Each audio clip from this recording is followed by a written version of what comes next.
comment présenter le bilan de départ et le bilan prévisionnel, en gros les bilans, lorsque vous construisez un business plan ou lorsque vous devez présenter justement un business plan à votre banquier. Alors c'est ce qu'on va voir dans cette vidéo. Et en fait, ce qui se passe, c'est que quand vous allez rencontrer un banquier, enfin ça peut être un banquier, mais ça peut aussi être quelqu'un de votre famille ou quelqu'un qui travaille pour les organismes d'aide, euh, ça fait partie des tableaux qui seront présentés dans votre business plan. Et la vraie question, c'est est-ce que vous savez les interpréter? Est-ce que vous savez à quoi ils servent? Et là, je vous propose de vous donner quelques clés justement pour vous y aider.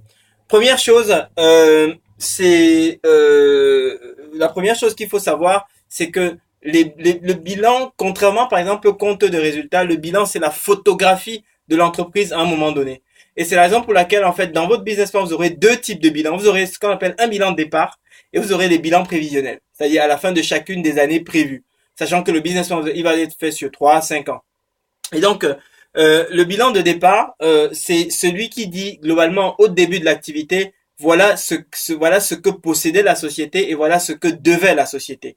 Donc la société, ce qu'elle possède, elle possédait par exemple son petit matériel, elle possédait, je sais pas moi, le matériel pour son poste de soudure, le matériel, son matériel de levage, ses véhicules de, je sais pas moi, de remorquage, des choses comme ça.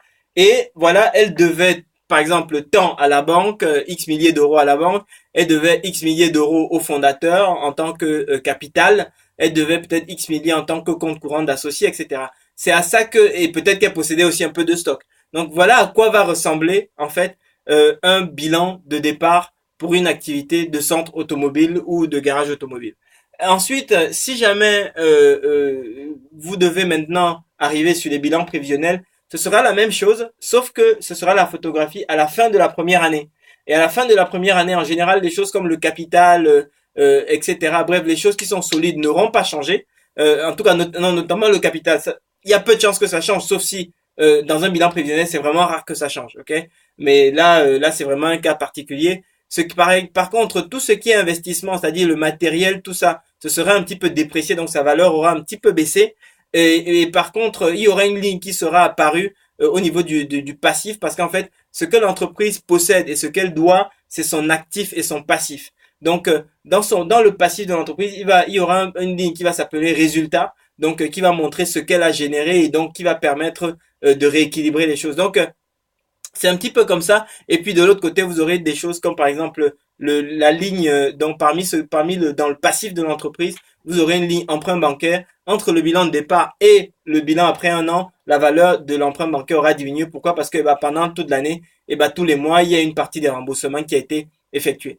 Donc voilà un petit peu comment se présente et quelle est la différence entre un bilan de départ et des bilans prévisionnels. Voilà un petit peu comment il se présente, voilà comment il s'interprète. Globalement, c'est la photographie de l'entreprise à des points précis au départ et puis par exemple à la fin de chacune des années d'exploitation. Sachant qu'au départ, eh bien, vous avez essentiellement tous les biens que l'entreprise possède et puis certainement un petit peu de stock et un peu de trésorerie.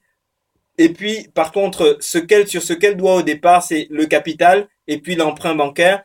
À la fin de la première année, eh bien, tous ces biens ont en général, ces biens immobilisés, c'est-à-dire le matériel, des choses comme ça a perdu un petit peu de valeur parce que ça s'est déprécié. Mais en même temps, eh bien, de l'autre côté, vous avez la trésorerie qui en général a un petit peu gonflé parce que l'activité s'est développée.